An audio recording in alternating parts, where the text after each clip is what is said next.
Iso ngoyak aku. Bekas copet e. Nggare sendok copetan lek mlayu iso slep. Ora iso konangan wong e. Ayo hoyan. Ora iso ngoyak aku laporke bapak. Ben geger Ndarawati karo Karang Kajember wis.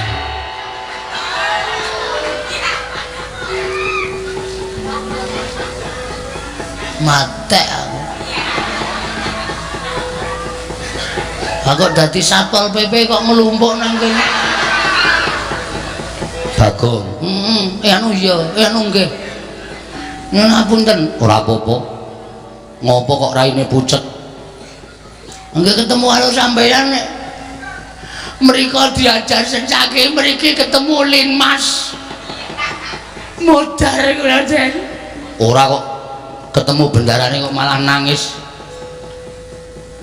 Gong. Iki jauh mau kok private nang ndi-ndi? Ematke bakso e. Wah, wis akene pucet ngeleh. Wis ra iso nyambi iki kok wis ngrekam. Itu jatahmu. Kok tak ngono wae, goreng laron ning mana? Saya akeh iki. Wis ben ra apa-apa. Kowe ngopo kok bathukmu biru, mripatmu biru? Ning gusine ra abang to? Abang. Monggo nek gusine biru ndak? Lindung wong bagus gusine biru. Ora. Kowe ngopo? Anu diajar ndara sencaki. Lho, sida diajar. Wis mau kok ndak sida diajar ora. Lah terus sampean mriki? Aku didhawuhi bapak. Bapak sapa? Ya bapakku. Bapak sampean lho. Lho kuwi piye to? Bapakku rak Werkudara to. Lho, isih ajeg to dengkulmu mlocot. Apa kon ganti bapak mbak menawa kang ibu gareng rapi meneh. Sapa telakmu modar ora? Kowe mlayu nggih. Wedi. Ya mesti wedi. Aku ora tau iso males e. Anggere ngantem luput cupet. Anggere nendang ya ora kena edane. Ndara Sencaki iki duwe aji lembu sekilan.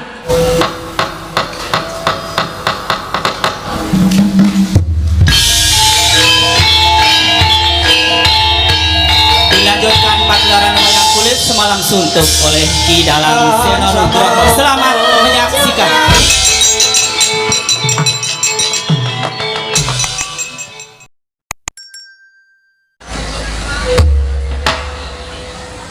Iwang Agung mugi ngayomana marang Praja Ngamarta sak isinipun nun mangke Koko Prabu dereng sawetawis dangu rawuh paduka Kanjeng Koko Prabu Ndarawati rayi para Ngamarta ngaturaken pasegan panakrami kunjuk sandhapada paduka Kanjeng Koko Prabu Sri Bathara Kresna semban kula ing Ndarawati.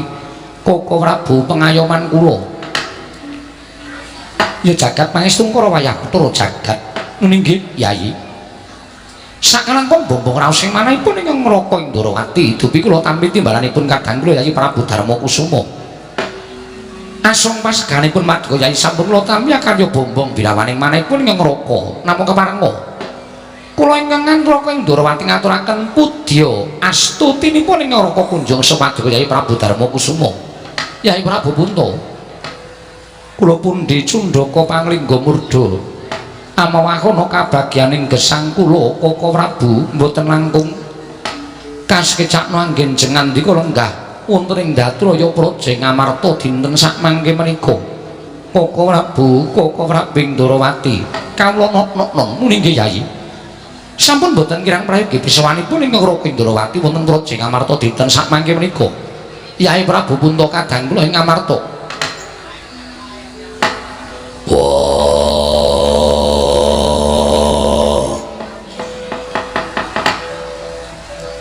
Kresna kakangku, aku ngaturke sembahku katura Kresna kakangku. Sawetara rawuh ana ing Praja Ngamarta, Kresna kakangku aku ngaturake sembahku katura. Kadangipun Kakang Dimas Werkudara, Kresna kakangku iya. Rada beda karo adat ingkang wis kelakon. Bedane kepiye? pendak-pendak pun Kakang sawanana ing Praja Ngamarta tembunge Siadi ora kaya ingkang ndak rungokake titikel nggan sak mengko iki. Kresna kakangku aku ngaturake basaku katura jer kabeh mau minangka dadi lagak lagianing Siadi. Apa to sababe dene Siadi ngaturake basa kuwi kinarya tandha tata krama tata kramaning Siadi unggah ungguhing Siadi tumrap kadang redha. Yo jarakan Siadi kuwi ora iso basa ora iso ndodhok sarta ora ngerti tata krama dadi ciri gedheke Werkudara nanging kok beda kelawan ingkang ndak nuwungake titik lunggahan samengko iki. Beda sing endi? Siadi ngaturake sembah kalawan pun Kakang mongko lumahing jagat kureping langit iki ora ana wong kang wani nampa sembahing Werkudara aja ta jamak lumrahing titah Sewantah nadyan dewa wae ora ana ingkang wani nampa sembahing Dimas Harya Werkudara. Lah kok kadingaren temen Siadi ngaturke sembah kalawan pun Kakang mengko sawise pun Kakang nampa sembahing Siadi gek-gek ana apa-apa ingkang bakal tumanduk kalawan pun Kakang mula sing gedhe pangapuramu sembahmu ora tak tampa. Kresna kakangku Werkudara piye? Kena ngapa ora nampa sembahe Werkudara? Apa aku nandhang luput? Apa aku nandhang salah tumraping Ratu Ndarawati? Yen pancen aku kleru, yen pancen aku luput, mula kake tuduhno luputku menyang endi? Aja kaduk ati kajeron menampa. Apa Siadi ora mirengake sabdaning pun Kakang, pangendikaning pun Kakang? Yen to Siadi kuwi langka ngaturake sembah kalawan sapa wae kejaba mung Sang Ruci Bathara ya Sang Dewa Ruci. Mula gandeng pun Kakang kuwi jejering titah lumrah. Mengko yen to pun Kakang wani nampa sembahing Werkudara ndak ana apa-apa sing tak sandang. Mula sembahmu ora tak tampa ning pangestuning pun Kakang tampan ana. Ora sudi aku nampa pangestumu. Lho. Apa sababe dene kaya mengkono? Ya mergo kowe ora nampa sembahe Werkudara. Wong tuwa ingkang ora nampa sembahe Werkudara utawa wong tuwa ingkang ora nampa sembahe bocah nom tangeh pangestune wong tuwa ndayanana karo uripe sing taruna. Mula gandeng ora nampa sembahe Werkudara, mula pangestumu ya ora tak tampa.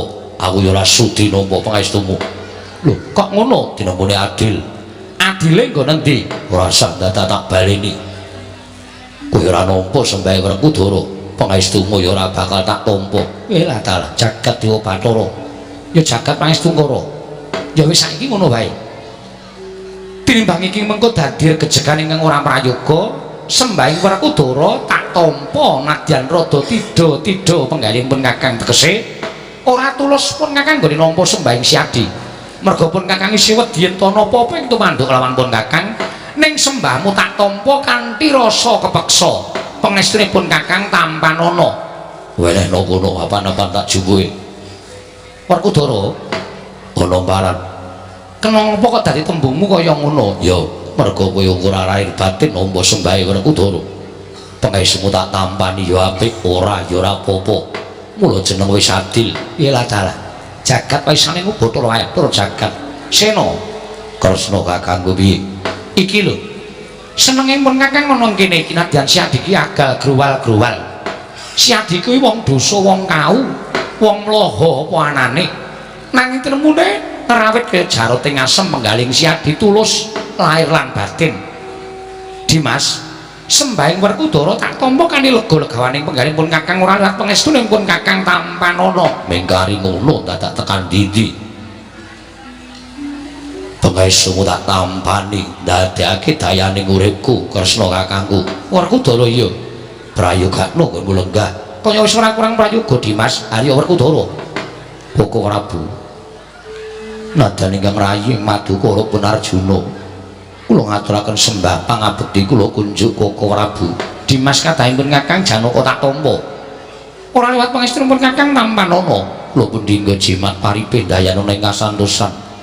Koko Prabu kula ngaturaken sembah pangabekti kula kunjuk. Koko Prabu kula ngaturaken sembah pangabekti kula kunjuk.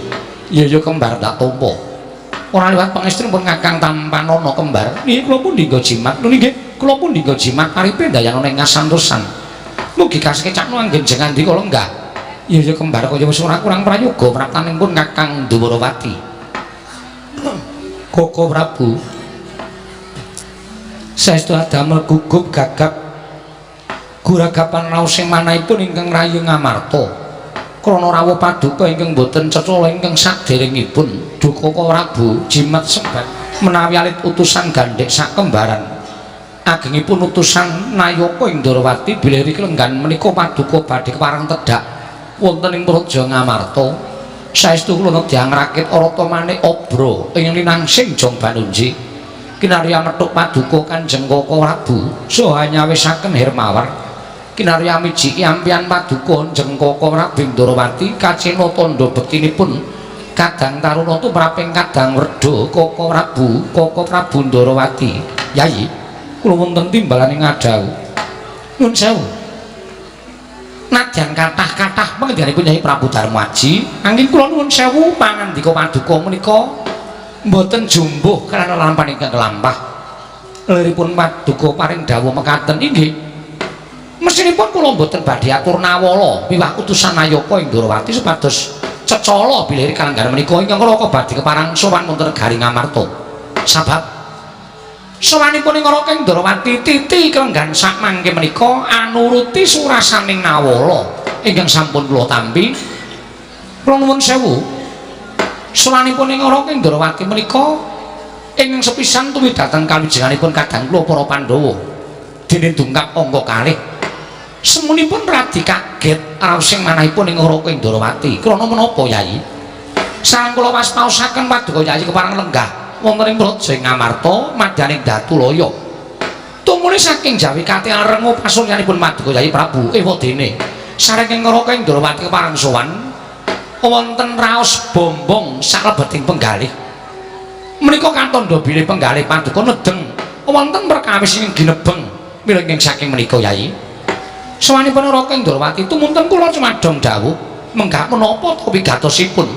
dene paduka Yayi Prabu kepareng lenggah siniwaka namung kemawon katingal rengu pasuryan paduka Yayi Prabu Yayi tumuli kababarana ingkang Raka ing Ndarawati nedya ngangulaken jangga nilengaken karna mastuti sabda tapa paduka Yayi Prabu Darmakusuma kadang kula ing Ngamarta Yayi Koko Prabu sewu-sewu kalepatanipun ingkang rayi tadah wadana Koko Prabu mugi andados ing kawuningan apan kepara saestu sawetawis wekdal ingkang rayi atur nawala wonten Praja Ndarawati ngewigatosipun angrawuhaken paduka Kanjeng Koko Prabu saha mboyongi rawuh paduka Kanjeng Koko Prabu Sri Bathara Kresna ing estunipun namung badhe kula suwuni pepajar tumrap manahipun ingkang rayi ing Ngamarta Yayi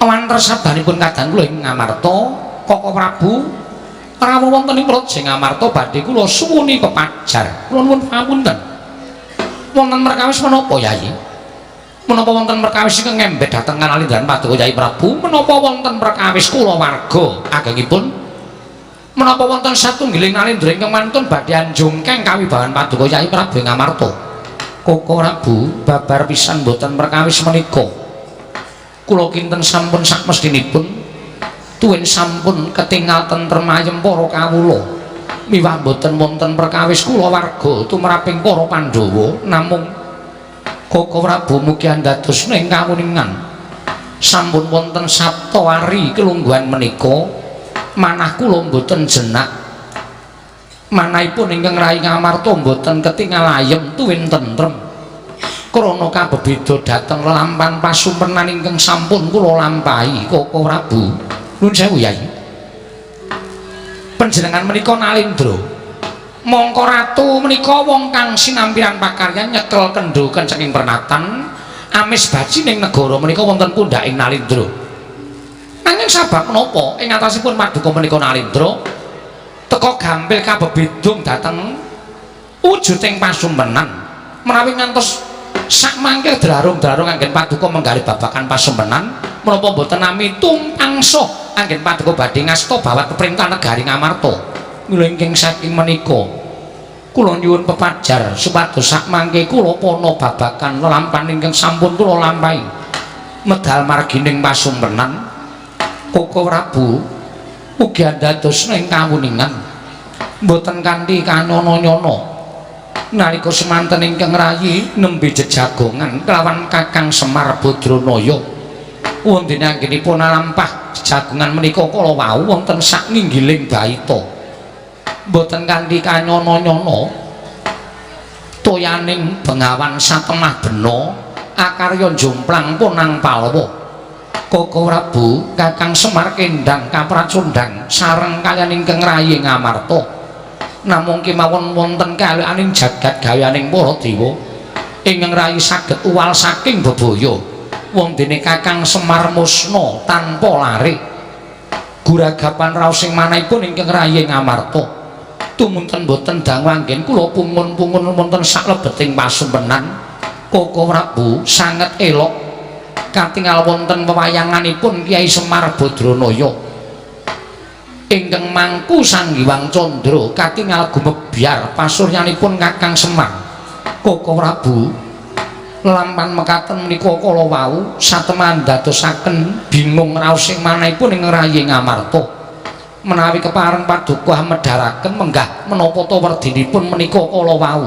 Koko Prabu jagat wasaning Bathara Wayapura jagat Yayi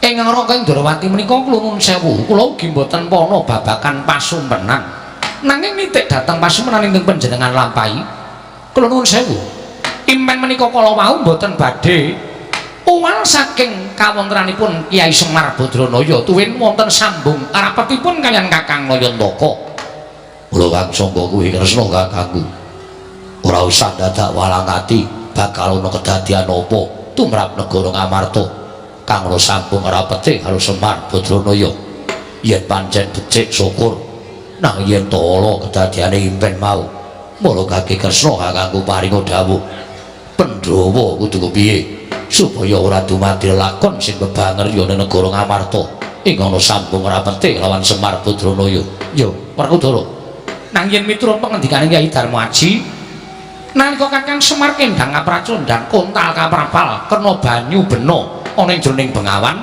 tumuli ilang digedhepake satemah ora suwe tumuli ana wewayanganing Kyai Semar Badranaya gegambaran ana ing antariksa lamun Kyai Semar mangku Sanghyang Candra Dimas negara Ngamarta bakal ana lakon mbuh ala mbuh becik nanging kabeh lakon mau bakal ngembet marang kahananing Kyai Semar Badranaya mula perkara iki kudu sing prayitna ngati-ati sing prayitna ngati-ati tegese piye yen pancen lakon iki mengko tibane ala Pandhawa kudu tata-tata samapta ing gati sawigaing diri nanging yen lelakon iki mengko tibane becik mbok menawa wis pinesti kuwi dadi kinodrat dadi kanugrahaning para Pandhawa Dimas wah Kresna kakangku iya mila ing saking menika Yayi aturipun ingkang Raka dhateng ing rayi ing Jodipati mbok menawi Yayi sampun midhanget piyambak tumunten sak mangke badhe paring dawuh menapa malih ingkang Raka nedya nganglungaken jangga niringaken karna ingkang saking menika Koko Prabu kula suwun kanthi sanget jengandika Koko Prabu sawetawis wekdal sampun kundur wonten ing Praja Ndrawati anengga babaring sasmita ingkang sampun kula tampi kangge Kakang Dimas Werkudara barep kakangku apa ora kanthi kanyono-nyono geger jroning pasewakan ndak kira yen ana gajah meta sarta macan ingkang uwal saka ing krangkeng jebul iki sowaning Panakawan ora pangling Bagong ingkang Abiyantara wah cah degleng Bagong arep apa sowan ana ing Praja Ngamarta wah mula kaki timbalono barep kakangku yen Bagong darbe panjaluk turut ana jer kuwi minangka dadi Panakawanku lan Panakawaning Pandhawa aja nganti mirang-mirangke dadi timbalono ngopo Bagong sowan iya Dimas prayogakno anggone si Adi Lenggah yo wis ora kurang kepenak pun Kakang dangu kelawan Bagong mangsa Baranga Purbawasita pasrahke marang barep kakangku Panakawan Bagong padha kanthi raharja sak praptamu Panakawan nun amit pasang Kalimantabe tinebena ing iladune dumawahing tawang towang sinuwun linepatna ing tulak manuk menawi wonten lepat anggen kula munjatur ngersa paduka Gusti kula ingkang sinuwun diagung pangaksami kepareng ngaturaken sembah sumungkeming pangabekti kula kunjung nggih sinuwun. Iya Bagong ndak tampa pangestuku tampanana. Matur sembah nuwun. Niki Ngamarta kok larone akeh banget to sinuwun. Iya Bagong. Niki nek tenggen kula wis tak plastiki, ceplokke ndok enak banget iki. Ponokawan Bagong padha rajo sapraptamu. Wah, ngandera mlebu cangkem. Mengatunipun sinuwun Ndarawati wilujeng bekti kula kunjung nggih sinuwun. Iya Bagong tak tampa pangestuku tampanana Bagong. Kula pundhe nggo jimat paripun dayana ingkang santos. Ora sasok nirokke swaraning ratu Nggih. Akarang kula niku nek krungu pangandikane Ndara-ndara Pandhawa niku ati kula niku seneng. Sinuwun Puntadewa niku nek ngendika luro, alus, lembah manah, andhapasor. Ndara Werkudara nek ngendika ngopo Bagong? Sik, mataku samberan. Ndara Werkudara nek ngendika gedhe gandem. Gandem arem so sistem. Ndara Janaka nek ngendika ya alus, monggo ya wah ora apik kabeh pokoke nyenengake. Iya Bagong. Nggih. Bagong. Nah, mak jelek ning ati. Mak jelek ning ati. Bodho Kandirarja sapraptamu. Pengatunipun Ndara Werkudara wilujeng niring Sambikala. Bekti kula kunjung nggih, Den. Yo. Iki ngopo ngeplaki sirahe dhewe? Kencokane. Risi. Nek lek jijik niku mboten wong laron niku kewan ora jijiki, ming risi. Lah iya. Sampeyan nek risi mesti ya obah-obah to. Iya Bagong. Nggih kandhani. Prayoga nunggun mulunggu. Sampun mboten kirang prayogi Ndara. Ponokawan Bagong padha rajo sapraptamu. Ndara Janaka wilujeng bekti kula kunjung. Iya Bagong ndak tampa pangestuku tampanana. Ponokawan Bagong padha rajo sapraptamu. Ponokawan Bagong padha rajo sapraptamu. Ndara kembar wilujeng bekti kula kunjung nggih Ndara. Iya Bagong. Pangestuku tampanana. Iya Bagong pangestuku tampanana. Kula pundhing nggo jimat paripin dayanana ingkang santosan. Ponokawan Bagong, Mun wonten pangandikan dawuh sinuwun. ana wigati apa sowan mongko tanpa tinimbalan? Apa saka karepmu dhewe, apa diutus dening Bapakmu Semar? Keparang ngaturaken tebah Siti Sekol binung teling kron kelapa. Apurenta ambok bilih wonten lepat kula nggih kula munjuk atur nesa paduka Sanata. Iya ngopo? Menika angka setunggal angka kalih munjuk atur ngersanipun sinuwun Prabu Darmakasuma bilih anggen kula ngabiyantara ngersanipun Nalindra ing Ngamarta menika boten saking pikajengan kula piyambak nanging kula menika dipun utus dening Bapak Semar. Diutus dening bapakmu. Nggih mekaten. Ana wigati apa Bagong? Lha niku ya gumun biasane sing ditimbali niku sing diutus niku Petruk. Iya, lah kok dadi Petruk kok ora sowan diutus bapakmu kok malah kowe? Aduh kok kula ora ngerti. Wong Petruk diutus niku plegak-plegu ya gelem ya ora. Terus kula sing ngentrengaken awak kula diutus bapak sowan wonten negari Ngamarta. Ya ora dadi ngopo janjane ya padha wae. Janjane Dik. Iki edan tenan kok.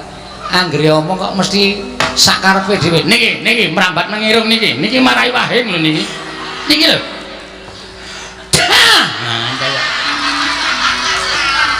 utek-utek nang ndro nganu. Ya wis senengno wae Bagong. Ngaten, bapak niku nimbali kali kula Bagong. Anu gareng karo Petruk kowe tak lumpukke. Iki aku duwe niat sarta duwe kajat. Ngerti nek aku bakal mbangun kayangan. Bapakmu bakal mbangun kayangan. Nggih, kula dhewe ya wis mak tratap. Bapak kajeng bangun kayangan niku wong bapak niku nuwun sewu. Pawone wae ambruk ra dibenake kok. Ajeng bangun kayangan mongko ngundang anak-anake. Ha niki kula wis tratapan mergo anak-anake mesti jaluki sirkuler. Ning jebule mboten. Bapak maksudnya biar bangun kayangan ki maksudnya piye, Pak? Mergo kayangan sing arep tak piye to iki kok ana terus iki. Mergo sing arep tak bangun ki dudu kok lho iki lho iki.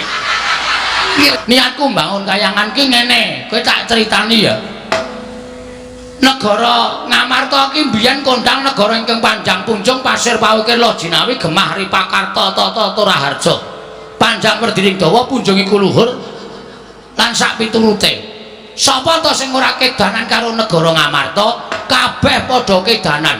Ya ayeme, ya tentreme, ya rukune. Mongko Ngamarta ki dumadi saka pirang-pirang kutha, pirang-pirang pulo.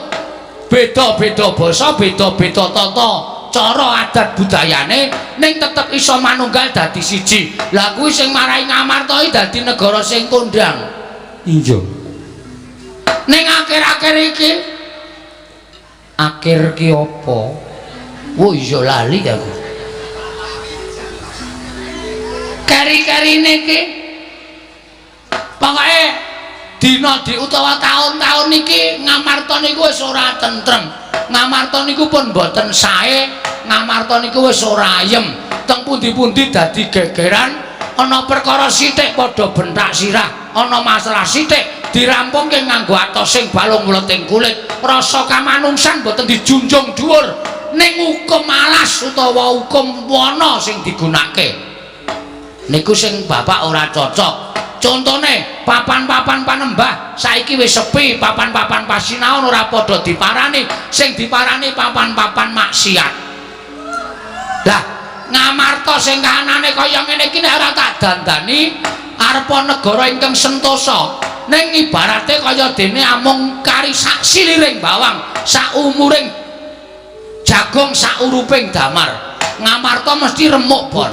Nek Ngamarta ajur sing diseneni sapa? Sing diseneni Semar, mergo Semar ki pamomong negara Ngamarta kok ora iso dandan-dandan tumrap negara Ngamarta. Wah rame niku. Iya. Bapak ngendika kaya ngoten niku nyewa sound system. Apa iya? Nggih, teng ngarep pendopo nika wae sing seba meng kula kali gareng kali Petro bareng Bapak ngendika oke-oke ngoten niku masyarakat teko kabeh terus do meneng kabeh do ndingkluk do mantuk-mantuk. Katentreman wong urip rukun ki penak, wong urip ayem ki penak. Dalane iso ayem kudu rukun. Dalane rukun kudu mat sinamatan daya dinayan. Ngono. Gunake rasa. Lho niku mula kudu digayo. Wah, pokoke bapak ngoten niku nganggo dalil-dalil barang. Iya. Mangke bapak sakniki rak ngiyai. Oh iya. Ngoten niku akeh banget pokoke. Ha intine terakhir bapak nimbali kali kula Bagong nyedhak kene sing tak sawang anakku sing iso ngewangi aku mawon kaya kok ming kowe. Terus Petruk sajahe kaya gelo nika ora digunakake. Ya ora apa-apa Bagong. Nggih, ya kudu sing adil Semar niku. Iya pancen mengkono. Nggih. Kowe tak utus nang negara Ngamarta, Bagong. Sawana pepunden Pandhawa. Pepunden Pandhawa elingen utawa emutna. Gawene eling Purwoduksina. Merga kahanan kaya ngene iki Pandhawa rada kelalen ora nyedhaki para kawula, ora nyaketi marang para masyarakat. Mula kowe matura marang para Pandhawa supaya kon rawuh nang Karang Kadempel 5 cacahe. Sinambi nggawa pusaka Ngamarta 3 cacahe. Apa wae Bagong? Siji. Waduh lali aku.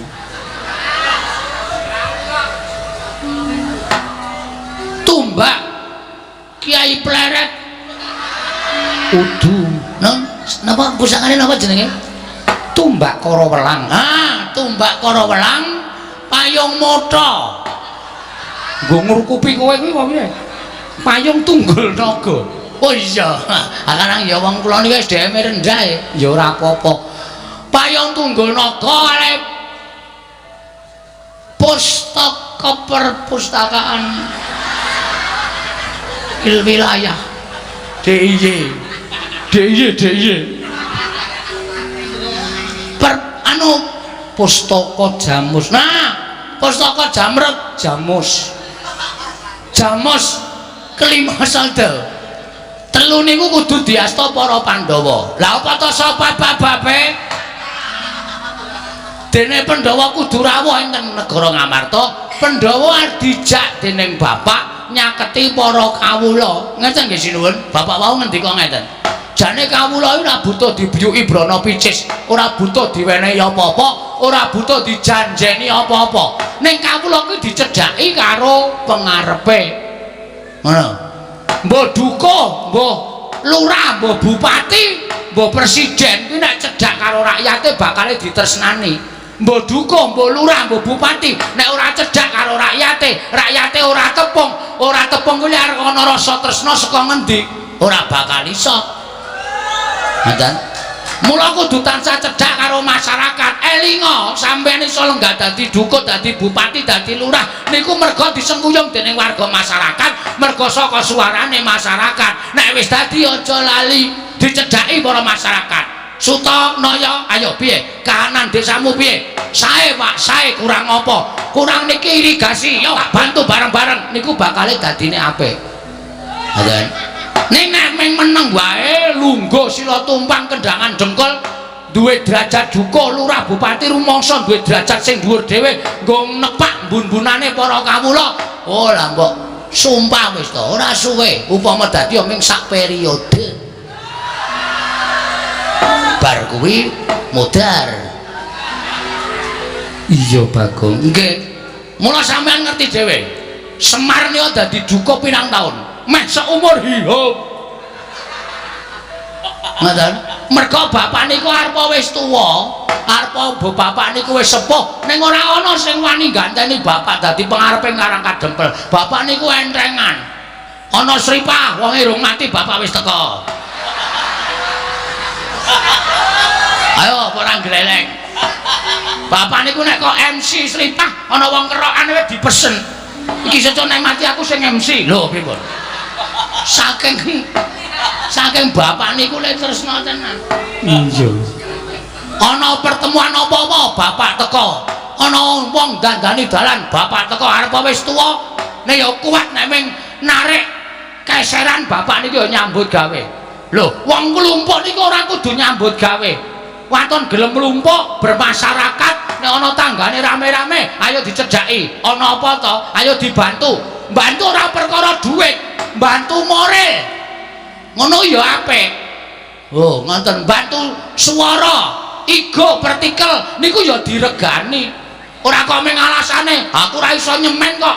Kon melu kumpulan gawe irigasi. Kon ngopo ning kono? Niku ming alasane wong keset. Iya, Bagong. Nggih. Aku ora iso ngaspal kok kon gawe dalan. Ngopo ning kono? Ah niku alasane wong keset. Ora kaya ngono. Sing apik niku kumpule. Kumpule niku sing apik. Bapak niku ora tau wegan. Bapak niku tahlil ya mangkat, genduren ya mangkat, sripah apa-apa bapak niku ora tau kok absen. Mesti mak petungul, ngerti-ngerti ngoten niku. Mula masyarakat tresna, mula masyarakat sayang karo bapak. Nek sampean nganti lali nyedhaki para kawula, terus kawulane sakarepe dhewe ngenten iki sing tuna sapa? Samang. Samang ki apa? Cara desa aja digunakake ning kraton. Sampeyan kok samang. Samang niku singkatan saka sampeyan. Ming disikat dadi samang. Oh ngono nggih nek cara nggen kula ngoten niku samang. Mula dinten iki kula sowan kepareng samangke mugi andadosna ing kawuningan kula badhe ngambil 3 pusaka. Inggih menika tumbak Karawelang, payung Tunggul Naga kalih pustaka Jamus Nyang Jimat kelima sada sareng sak tindakipun pepundhen Pandhawa. Ngoten mawon. Pun kula tunggu pangendhikanipun Siun Prabu Darmakusuma. Werkudara, nggih. Piye Yayi? Ayo mangkat gegayuhane Semar ngelingake marang para Pandhawa. Yen nganti awake dhewe ora budal nyang Karang Kadempel, yen nganti Semar nesu sapa sing bakal ngereh-ngereh atine Semar? Modar ora. Semar iki nesu bahaya ya. Wingi bar nesu nguyuh sak nggon-nggon. Kok ora bu monggo bidhal dinten menika. Kok ora bu monggo bidhal dinten menika. Yayi, kula nuwun pangapunten, Perkudara. Nggih. Kosek Yayi. Saking tumindak kuwi kudu dipetung. Dipetung tegese piye? Aja grusak-grusu mengko yen ketemu dalan buntu ndak malah ora prayoga. Kresna kakangku darbi pangandika apa? Perkudara. Saiki ngene, ora kok jeneng aku ngilani lawan Kakang Semar ora. Ora kok jeneng aku kuwi nias marang Kakang Nayantaka ora. Jeraku ngerti dhewe yen to Kyai Semar kuwi pantisaning Sang Hyang Bathara Ismaya. Sapa to sing ora percaya marang Kakang Semar? Bebasan kae pusaka ingkang bisa kandha jimat ingkang bisa ngucap. Nanging petungen Semar kuwi menungsa lumrah, kedunungan ina lali salah apes lan mati. Jiwane kaya jiwa menungsa. Mula ora mantra-mantra titisaning dewa. Nadyan pun Kakang kuwi akeh sing nyebutake titising Sang Hyang Bathara Wisnu. Nang wis bola-bali pun Kakang kuwi tumindak luput. Wis bola-bali pun Kakang kuwi tumindak kleru. Merga isih kesandingan wadah. Tegesipun isih kesandingan tata lair. Wong kang isih kesandingan wadah kuwi tegese gampang nglakoni keluputan. Mula Dimas, perkara iki dipetung aja kesusu budhan yang karang kadem tegese Kresna kakangku ngendika kaya ngono. Ora usah dadak mbok iker-ingerke, aja mbok ubeng-ubengke. Gagi jujuken ana panakra bawa apa kowe kelawan Kakang Semar. Perkudara.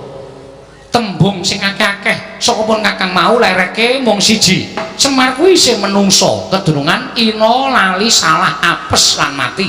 Lah, kuwatiring pun Kakang ana tembunge si Bagong nyuwun ngampil pusaka telu, tumbak karo welang payung tunggul naga, kalawan pustaka jamus miyang jimat lima sada. Ana rasa kuwatir penggalih pun Kakang mbok menawa ana niat ala saka Kakang Semar kok kepengin nguwasani pusaka telu negara Ngamarta. Lah iki lho Yayi, perlu tak petung. Merga dasare apa aku iso kandha kaya mengkono, Semar isih menungsa kedunungan wadak, tegese kedunungan luput. Mula perkara iki kudu dipetung, aja kesusu budhan nang karang kadempel. Ning ditanjehke sik apa lahir batin Semar gone bakal bangun kayangan, apa kabeh mau mung kinarya pawadan utawa kinarya alasaning Kyai Semar nggone duwe niat ingkang ora prayoga. Dene panjenengane kepengin gaya wujuding pusaka telu, pustaka jamus lima sada, tumbak kara welang, payung tunggul naga. Perkudara.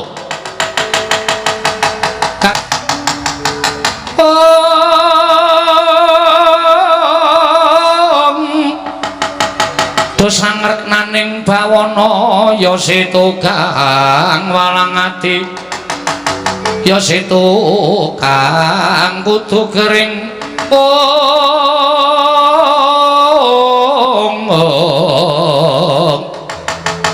ya setu kang ana sing tias ing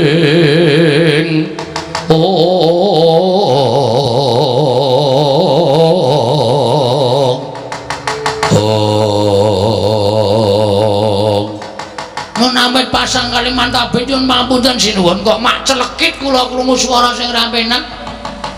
Bagong sing sabar Bagong, aja banjur tumangkar kanepsana merga midhanget sabdaning Kaka Prabu Ndwarawati. Kudu sabar merga pirembugan akeh para priyagung kuwi pancen penemune dhewe-dhewe. Nggih, kula percaya. Ning ana kata-kata sing marahi ora penak. Semar ki isih kedunungan wadak. Semar ki kedunungan wadak, wong sing wis kedunungan wadak kuwi kedunungan ina lali salah apes lan mati. Terus Semar dianggep arep tumindak sing ora prayoga merga kepengin gaya wujuding tumbak kara welang, payung tunggul naga lan pustaka jamus lima sada. Nuwun sewu napa atur kula nika dereng cetha. Pustaka jamus lima sada, tumbak kara welang menika estunipun namung kinarya syarat. Syarat. Mohon yang belum mendengarkan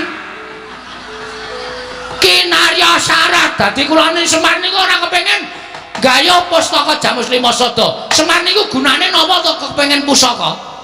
Arga ngapa?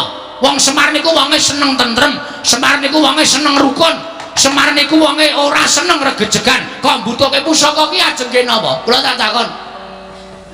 Iya Bagong, sabar Bagong. Wis ra iso sabar. Sabar ana wates saya iki kula praga duwe wates kok. Nyepelekke. Nek panjang lupute karo Semar dasare teng pundi? Nek Semar niku kepengin Kamukten Semar niku pengen derajat pangkat wis monggo Semar niku saiki umure wis ora iso diitung. Kalkulatore jebol. Ngitung umure Semar. Pinten abad umure Semar? Kok isih kepengin gayuh kanugrahan, kepengin gayuh derajat pangkat ki nuwun sewu. Niku dasare ora kok perkara petung nganggo tembung sing apik. Niku pancen dasare wong niku ora seneng karo Semar. Bagong, aku njaluk sing sabar. Kula nek pun ngenten iki ora iso dindakke. Bagong sabar dhisik. Ah ora iso. Lara ati kula dunake kaya ngono. Ketayalan tekan mriki saringan mawon. Nek ana sing ngarani Semar tumindak elek, mboten masalah, mboten masalah. Kula tak wangsul. Kula tak wangsul teng Karang Kadempel, kula tak matur kali bapak, "Pak, kowe dikira ngene. Kowe dikira tumindak arep tumindak ngene. Mengko nek Semar takon, "Sapa sing ngarani Bagong? Sing ngarani iki." Kira-kira piye? Nek Semar nesu kira-kira wong sing muni ngono kuwi mau wani wae piye? Aduh arep karo bapak. Iya, aku ngerti yen bapakmu nesu aku iso ngrasakake lan aku dhewe ora bakal wani. Ning tak jaluk sing sabar Bagong. Mboten iso sabar. Pusaka bakal tak paringke kowe. Ora nggawa pusaka ora padhen. Wis kebacut mangkel kula teng mriki. Nembung apik-apik. Kula niku lek ajeng matur sinuwun Prabu Darma Kusuma, wiwit dikongkon bapak 3 dina kepungkur kula sinau basa Jawa. Men aja ketrikel-trikel omongan kula kok barang tekan iki ana sawe sing alambene sampe naik dhewe. Bagong kuwi Nalendra ora urusan. Bagong sing sabar. Aja kaya ngono, kowe sing sabar kowe wong tuwa. Wong tuwa ngapa? Kok aku ora trima. Wis ngoten mawon saniki lereke. Saniki garis besare ngoten mawon. Sinuwun purun maringke syarat 3 niku mboten. Apa? 1 semen 3 sak. Aku ki jan pikir aku malah bangun toilet terus. Tumbak Kara Welang, payung tunggul naga, pustaka jamus miyang Jimatira ajeng mangparinge mboten. Nek sampean maringke matur nuwun, tegese sampean sing kelingan karo labuhane Bapak Semar. Nek sampean ora maringke, nggugu omongane wong sing ngandhake Semar kedulungan wadak, mboten apa-apa, mboten apa-apa. Ning ampun ngluputke kula nek bapak ninggal Pandhawa. Ampun ngluputke kula. Pandhawa iso kaya ngene iki merga sapa? Pandhawa cilik dileliting, mlebu alas ditutke. Mlebu guwa ditutke karo bapak dijak prihatin. Tundone saniki Pandhawa ngunduh wae ing pakarti, iso mukti ngawibawa. Bapak ya tetep dadi abdi ora mundhak pangkate, ora ana kok tumenggung Semar niku mboten wonten. Niku ikhlas bapak nglakoni lelakon kaya ngoten niku ikhlas Ndara. Nek kok sampean wonten niku malah enten pangendika sithik wae ra nuwun sewu rada terus penggawe sampean ora tetek, ora tangguh, ora tanggon. Wah, Kresna kakangku. Mergo saka pangendikamu Bagong nganti kaya ngono. Wah, piye iki ngendhake? Ora ana sing ngendhake aku nek nesu. Nek ora diliwetke. Aku iki nesu anggere mambu. Sega terus mendro. Ayo, piye? Mboten wonten. Pun ngenten mawon kula mlakoke ngomong nggih kula niku kesel. Ngomong terus saben bengi lalaren-lalaren. Ngenten mawon nggih. Tundhep pion, Pak. Arep matur apa? Apa anane ajeng kula omong nggih bakone wong resik. Ora tau tumindak ngapusi kula niku ora tau tumindak ngapusi blas ora tau. A kula omongke A, B kula omongke B. Ora ana tetembungan Bagong kok dandang dikandhake kontul-kontul dikandhake dandang. Mboten, kasunyatan sing dumadi kula aturke ngersane Bapak. Nek Bapak nesu, kula wis ora melu-melu, ora melu cawe-cawe. Nek nganti Bapak kula lapori ngoten, Pandhawa kok kaya ngono. Aku dhewe sing ning Amarta. Kapok kabeh. Sli, wingi tanggane Bapak dintuti Bapak opname sepriki. Ngobal-obal entut ngeri tenan. Ambune wus abis mambu kabeh. saya nek bar mayang wah nggih menika menawi ngantos Bagong sak mangke matur kalian pun Kakang Semar kula nuwun sewu mboten badhe kula tutup-tutupi nadyan Kakang Semar menika derajate ngaceplik nanging bloko soto blakotan terus terang menawi ngantos Kakang Semar Murina kalian para Pandhawa sinten ingkang badhe ngendhakaken Kakang Semar Koko Prabu. Wah, Kresna kakangku piye? Kowe kudu tanggung jawab. Aja meneng bae. Wah, kowe kudu wani tanggung jawab Kresna kakangku. Arjuna kula wonten paring adhawuh. Ayo pelpon kakang. Karo-karuan kahanane kembar kula wonten timbalan. Tanpa tinimbalan tumuri maju nggonmu Ngabyantara. Ana apa Sedewa Koko Prabu? Kula nuwun sewu menapa Koko Prabu mboten prisa dhateng lampahan ingkang lampah pun Kakang sumurup kedadian napa Yayi nuwun sewu menika mertandhakaken bilih menapa gegayuhanipun Kakang Nayantaka menika lair dumugining Batos menapa dene panyakara bawanipun Koko Prabu Ndarawati menika boten saged kabukten krana menawi Koko Prabu kemareng kula caosi priksa sak pengeripun Bagong pusaka Ngamarta ketiga tumbak Karawelang payung tunggul naga miwah pustaka Jamus kelima sada katingal gegana nglangkungi wonten ing Ndatulaya tutwuntak dhateng lampahipun Panakawan Bagong ing mekaten nadyan wujudipun pusaka tiga nanging kacarios pusaka menika dadosan saking para nalendra ingkang digdaya satemah salin wujud dados pusaka mila mboten aneh menawi panggrahitanipun lan prabéda kadidine jalma wantah. Apa mengkono Dimas inggih? Wah, cetha. Yen to pun diarani dening Kresna mau ora kabukten. Lan niyate Semar lahir batin. Nanging pun Kakang kuwatir. Koko Prabu nggone nyuwun pamit nganti kelawan Arjuna katingal pasemone kaya nandhang duka. Yen to nganti ana apa-apa ing tumanduk kelawan Bagong merga saka Koko Prabu Ndarawati piye Dimas? Aku percaya karo Panakawan Bagong nadan wong loro saudon telu saurupan mengko tak gawene cara supaya Bagong aja nganti dipulasara karo Kresna kakangku gedene nganti Bagong dibondo tangane dening Kresna kakangku.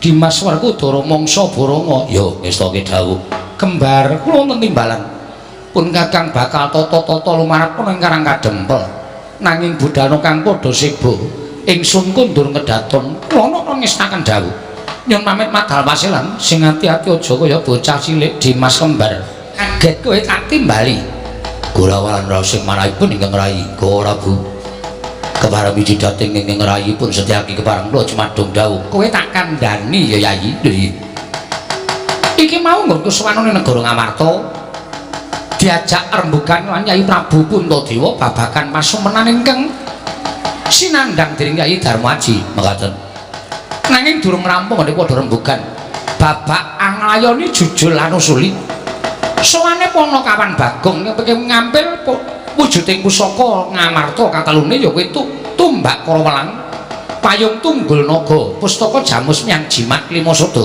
kasinggihan mekaten bakal kinaryosa ana Kakang Semar nggone bangun kayangan nanging rasa pangrasaku kok kurang gathuk aku kurang mathuk lho iki kuwatire atiku yen to Kakang Semar duwe gegayuhan liyane merga dadak nyuwun ngambil pusaka kateluning negara Ngamarta lajeng wonten wigatos menapa nggonku matur lan Nyai Darmaji ento aku ora cocok kan pemanggih Kakang Badranaya kok dadi murinane si Bagong tegese Bagong nesu Setyaki Bagong nesu iya malah sajake ninggal tata krama kelawan Nata Indrawati dheweke sumpah yen to bali ning saka negara Ngamarta bakal wadul kelawan bapakne yen to Nata Indrawati ora sarujuk lan ora mathuk yen to Semar bangun kayangan lajeng parengipun Bagong oyakan lho iki yen wis ketemu kantinen supaya tetep ning negara Ngamarta utawa mbok gawe cara supaya Bagong aja nganti bali mengko ndak wadul karo wong tuane mengko ndak krimikan dadi grojokan geguyon dadi tangisan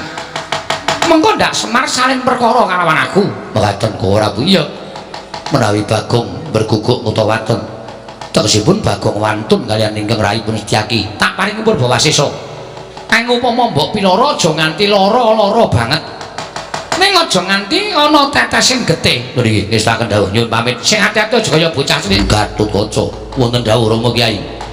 Miji dhateng putra Punantarja. Ana apa, Pak? Kok bapak ngawe karo anak-anak? Gatotkaca Antarja Antasena wonten timbalan ana apa, Pak?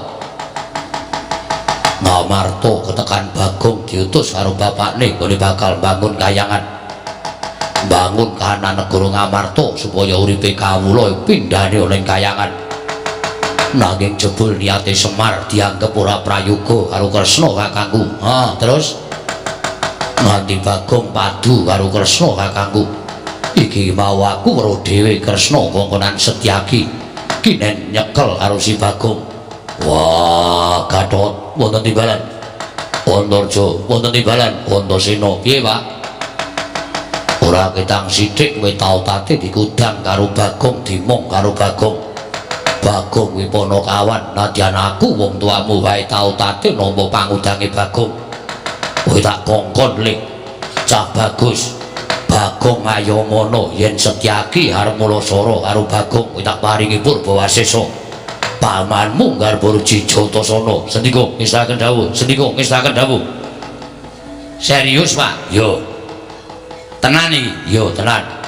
Nek tenan njaluk pamit. Nek pancen Mak Setyaki arep gendak sikara karo Bagong, aku ora trimo lahir batin. Upama ora didhawuhi karo bapak, nek aku weruh aku mesti ngewahi karo Bagong. Manggato kaya bocah cilik. Nyuwun pangestu, Pak. Yo. Kok dadi tekan semono Sinuwun Darawati lek mikir karo bapak ya.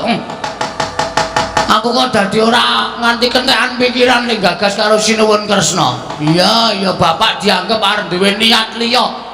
Dume bapak ngersake pusaka 3, Tumbak Kara Welang, Payung Tunggul Naga, Pustaka Jamus Jimat Lima Sada. Ak kandhake Semar tenan kowe Sinuwun, yakin. Bapak ki nek wis nesu ngedape-dapi nggilani. Malah sisan gawe aku tak weruh.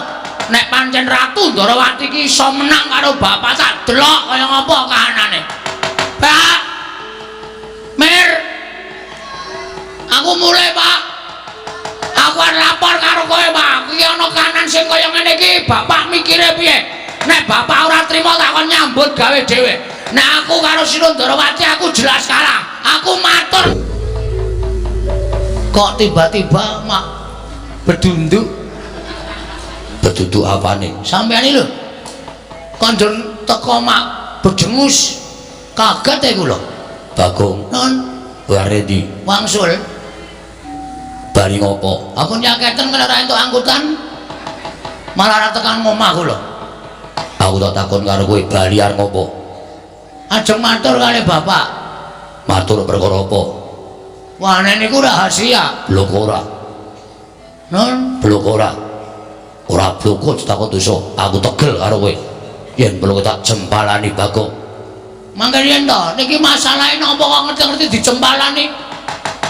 Ora ngerti kenthang ki mulih lelakon pojok lerete kanan kok ngerti-ngerti kula ajeng ditutuki niku masalahe napa? Monggo, nek kula ajeng diantemi monggo, ora masalah.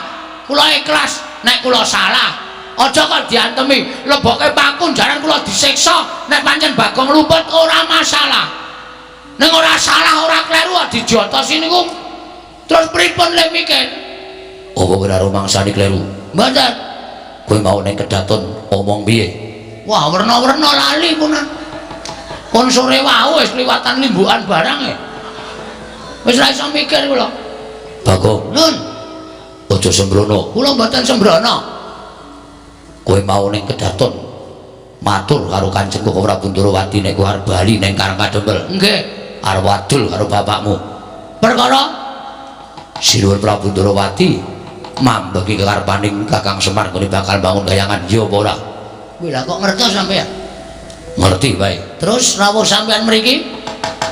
Aku didhawuhi supaya nyekel kowe. Lho, iki piye ta iki? Kok sampean nyekel kula niku salah kula teng pundi? Ora usah takon salah. Yen kowe wadul karo bapakmu, yen bapakmu nesune karo Koko Prabu Ndarawati, monggo kriwikan dadi grojogan geguyut dadi tangisan. Semar iso mungsuh Koko Prabu Ndarawati. Pancen kuwi sing tak jarak. Aku saiki arep kepengin weruh Semar karo Kresna iki digdaya sapa? Ya ben padha-padha pamomonging Pandhawa. Kresna pujangganing Pandhawa, Semar pamonging para Pandhawa. Nek gelut menang sapa? Bagong. Nun. Kowe aja sembrono. Aja sembrono iki lagune Mas Mantos. Ora sak kewenakmu dhewe. Ora Bundarawati dawuh karo aku supaya kowe tak bondo sawetara wektu. Weh, lah iki. Iki berarti pancen wis nomosi lek ku ngimpi dirubung sendok mau bengi. Dan tenan dirubung penari sendok. Wah, atren nek kula bangga darah bungi. Nek kula pasrah kowe tak bondo. Oke, wis ben mudar nek kene mbok men. Wis tak niati. Ora tau mlebu nang cangkeme sencaki lho. Kok meng lambeku terus klebon karo mergo aku ki gragas wae ya. Larone iki ngerti mlebu nang cangkemku. Aku kok apa-apa tak pangane. Urip mateng tak pangan abang.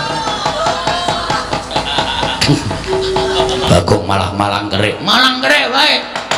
Yen ngono kowe wani karo Setyaki Den. Cacing yang kepidak menungso ngolek ki ora ngrasake lara, ning butuh males karo sing idak. Mongko cacing ki ra ndek perasaan. Bagong ki wong diparingi perasaan. Aku ki mloroe masuk angin tak goleke tamba, sontek tak blonyo awakku. Men mari kok mati diame-ame. Manusia macam apa kamu? Gugu karepe dhewe. Apa dikirane sampean getak-getak karo Bagong ki aku miris. Aku wedi. Gak no. Gak wedi aku. Yen ngono kowe wani karo aku, wedian diampun lho. Malah misuh-misuh ya men. Ora minggat suara aku, ora manut karo Setyaki kene marganing patimu. Jajal, sekseni piyai semene. Sencaki karo Bagong menang sapa? Mari dicoba. Coba, ning dituku lho ora dicoba-coba. Tuna dicoba-coba. Saya ombo. Mati ning aku. Nah, semua Pak tendang ayo meng sikilku ki meng sekilan. Nendang ya meng mate lalu ngono. Ngantem ya luput, nendang ya luput, Sencaki bungai ngantem marah kowe. Wis jelas. Iya, kowe Setyaki. Ayo aja leren, maju rene. Njaluk tak ajar, njaluk tak remuk awakmu. Oke. Pisan iki aku kalah. Ning sateruse aku yakin tetep kalah. Mula Setyaki, penana ning kono. Nek wareng ngajak karo Bagong, nek kowe iso ngoyak Bagong, ayo aku bisa ngoyak aku. Bekas copet e. Nggare sendok copetan lek ku mlayu iso slep. Ora iso konangan wong e. Ayo Hoyan. Ora iso ngoyak aku laporke bapak. Ben geger Ndarawati karo Karangkajembel wis.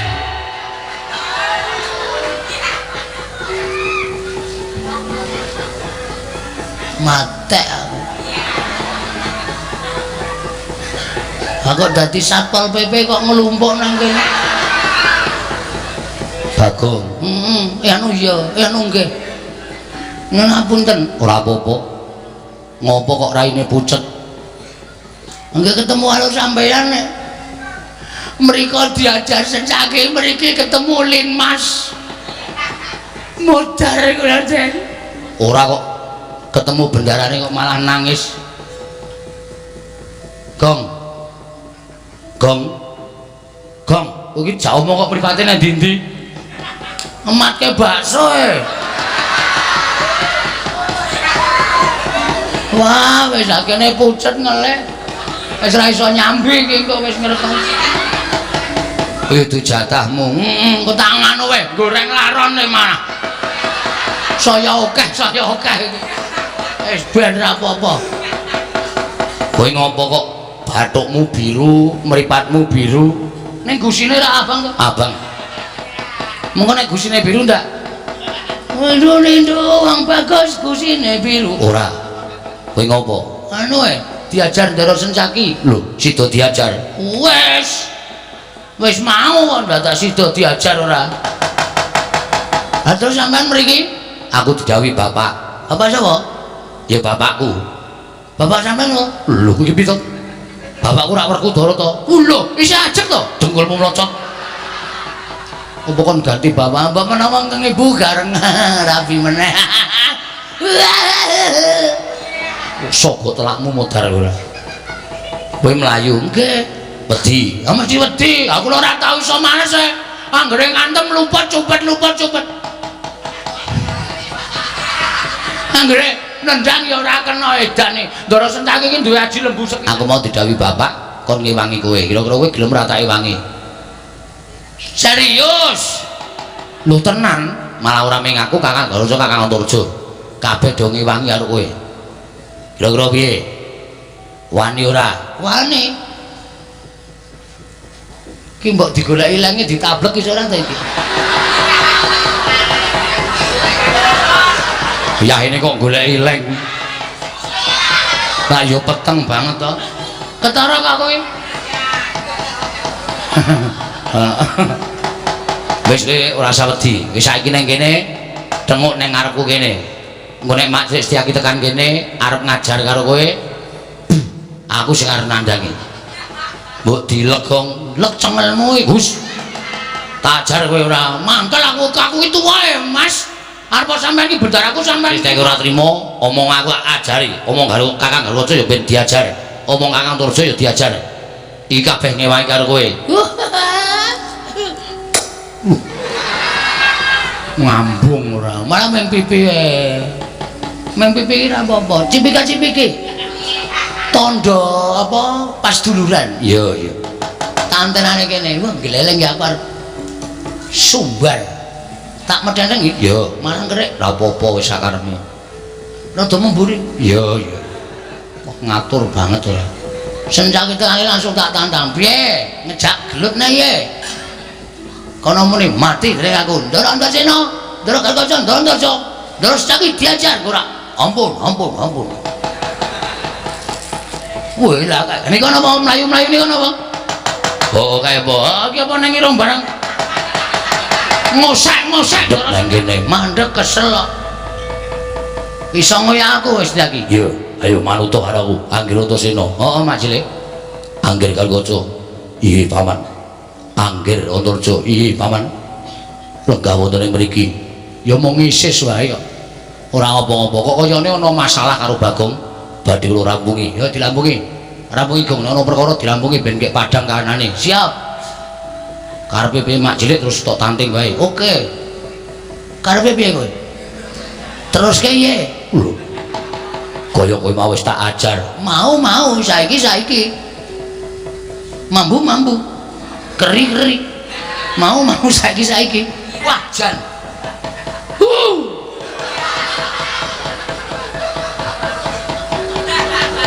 rada mundur le mayang temlan Batimu panggau tayane lho wani tenan.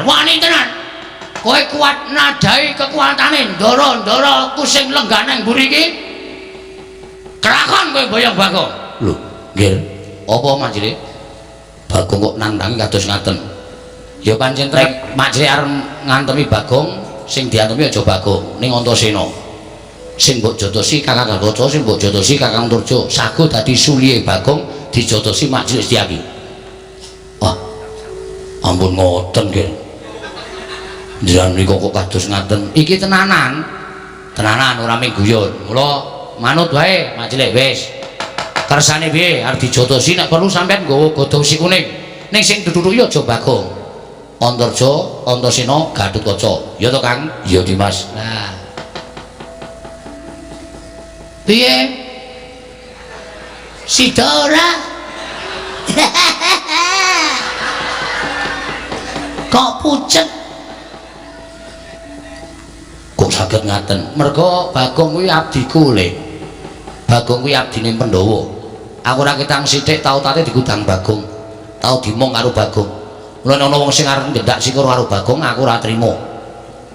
Semono uga Kakang Garusa Kakang Antarja ya ngono. Rumangsa wis tau dimong Bagong. Nek ana wong sing arep ngantemi Bagong mestine do mbelani ora trima. Bagong itu tukang pamomonging anak-anak Pandhawa kok arep dijotosi sapenake dhewe. Apa nek kira-kira Mak Cilik ora tegel jotosi Antarsena, Gatotkaca Antarja dicoba wae. Njajal Bagong rasa gelut ning mungsuhmu aku wakile Bagong. Ya coba ye. Yo piye? Wong ki nek ora salah ki nek ndi dibantu karo wong. Ora kok mung sak kepenakmu dhewe dimek didhawuhi karo kakane terus Aku iki perkara kanciku. Botak dereng aku. saiki piye? Kowe ngomong apa saiki? Ayo muni ya. Muni ya, guys. Yo, Ya piye ora ya ya ya ya. ya wis. Ya wis. Ya wis piye? Ya wis Bagong aku. Aku ora sida. Mula sara karo kowe. Piye kok ora sida ki wah, kene wis mempeng ya. Kene wis nyewa tukang pukul 3 kowe. Pukul batu bata, pukul batu kali, Pukul gundulmu. rasa nesu ngono iki kok nesu ora. Nek sampeyan ora melu-melu perkara iki wedi karo putra-putra Pandhawa, mundur. Mundur. Ngono aku ditimbali Koko Prabu Ndorowati. Iso alasan to. Mula ana tetembungan 1001 alasan. Mundur, Bagong ampuh apa piye wis terserah. Nek sing penting sampeyan aja nganti nyekel karo Bagong. Nek sampeyan ndemok kulite Bagong mungsuhe lancur-lancur Pandhawa. Makasih. Makasih. Yo padha-padha. Beres sisan Lah yo. Jane beres kowe gendang bali ana apa ndoro bapakmu ora usah adul-adul ya, Gong. nggih. Malah yen perlu engko sak budalmu aku nututi karo kowe. Nek wis tak tututi aku arep bantu karo bapakmu karo Kakang Garujo, Kakang Torjo. Siap. Weh, aneng kula mulai iso didukani bapak. Mergane Kula mulai kon nggawa pusaka 3, tumbak Karawelang, payung tunggul naga, kali pustaka jamus jimat 5 sada ndara. lah terus piye? Kalah. Tumbak Karawelang, payung tunggul naga, pustaka jamus 5 sada. Kok tanpa kenyono-nyono kok kaya melu lakumu, Gong. Kula ya ora ngerti kok. Kula ora nggawa besi brani lho. Iya. Kok iso detekan kene lho. Ning ora memper. Mergo kowe tak kandhani yo. Pusaka 3 kuwi janjane ora pusaka, ning kedadian saka ratu-ratu sing ampuh jaman semono. Ratu sing didaya. Mula wujuding pusaka ning panggraitane tanpa beda kaya menungsa. Ngono ya? Iya. Wis lasan dadak wedi. Pusaka 3 boyongan ning Karangkadempel, sapungkurmu aku nusul karo kowe.